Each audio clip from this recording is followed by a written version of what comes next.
प्रणाम गुरु माँ, प्रणाम गुरुदेव। मैं अनसुया बोल रही हूँ।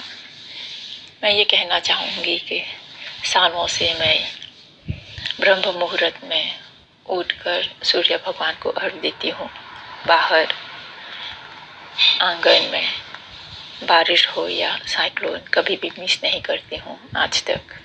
पर मैं कभी भी ऊर्जा महसूस नहीं की जल देते समय।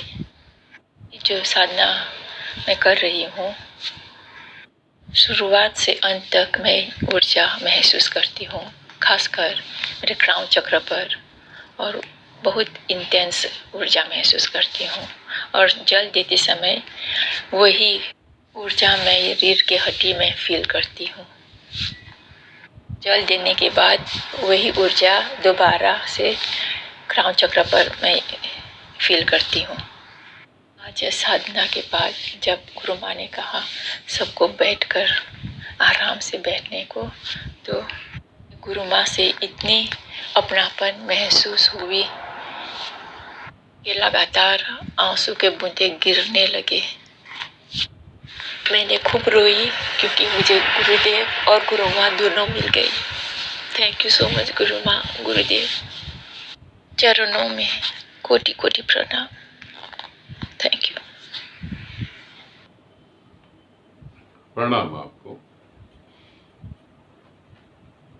पहले तो इसे समझें अनसुया कि आप बहुत सारी विधियां कर सकते हैं। इस पृथ्वी पर अलग अलग धर्मों में अलग अलग विधियां हैं, अध्यात्म में अलग अलग विधियां हैं, बहुत सारी विधियां हैं। मगर विधियां भी असफल हो जाती हैं अगर सही गुरु ना हो तो।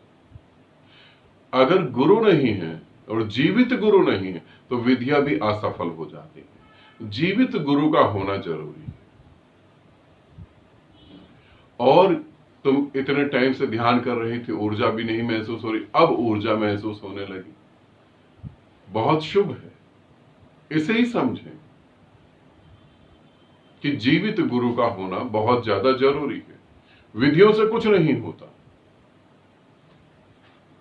ये ऐसे ही है जैसे कि तुम्हें कोई बीमारी हो जाए, किसी को कोई बीमारी हो गई, मान लो किसी को साधारण सा जुकाम हो गया या मौसम के कारण बुखार आ गया। अब वो एक जगह गया जहां तमाम दवाइयां ही दवाइयां भरी पड़ी हैं। अब उसे बता दिया कि इसमें से कोई सी भी दवाई तुम खा सकते हो और ठीक हो सकते हो। तुम्हारी बीमारी की दवाई भी इसमें है, निश्चित उसमें तो है ही। इतनी सारी दवाइयों में तुम्हारी बीमारी की भी दवाई, मगर तुम जानोगे कैसे कि यही दवाई तुम्हारी है? वहां तुम्हें डॉक्टर की जरूरत होगी।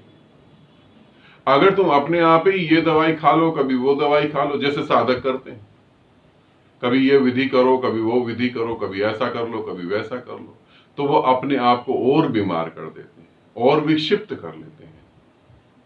तो जीवित गुरु का होना जरूरी है। और जहां तुम्हें जीवित गुरु मिल जाए वहां फिर विधियों की जरूरत नहीं पड़ती। वो स्वयं ही विधि विधान है।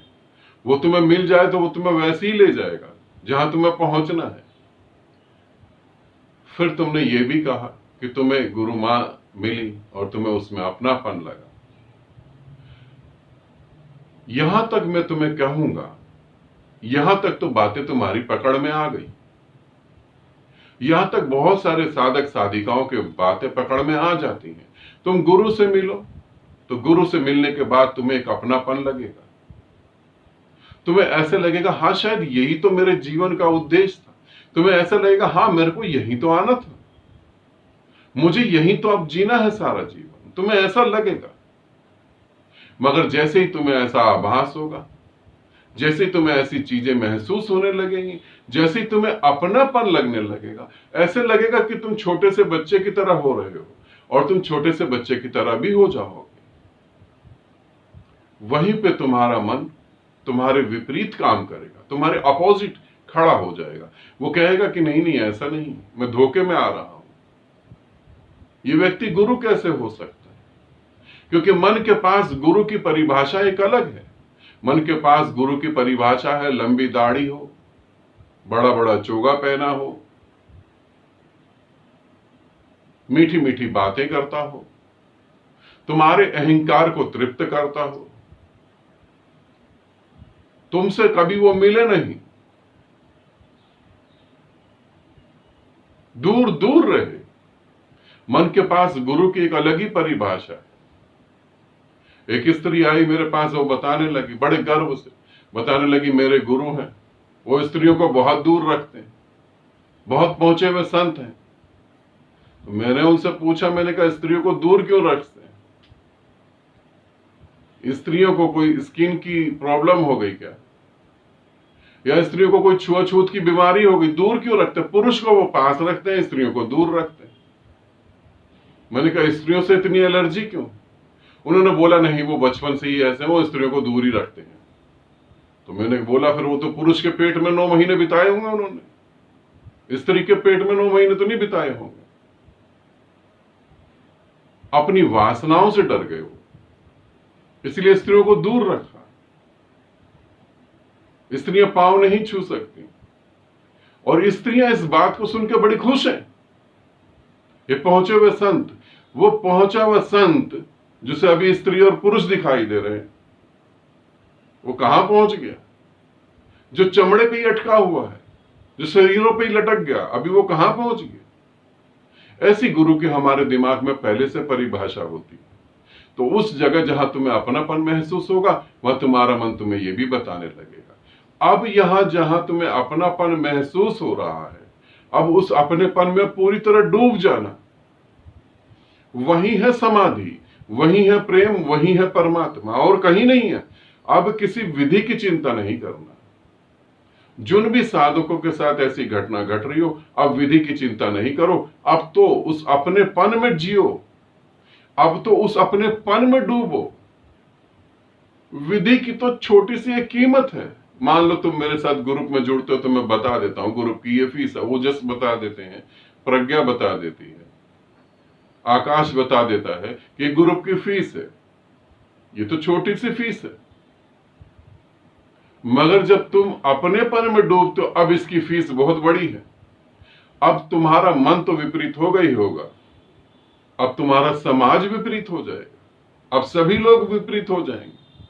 अब तुम्हें इस कीमत को चुका सकते हो तो तुम परमात्मा के साथ एक हो सकते हो। अगर इस कीमत को नहीं चुका सकते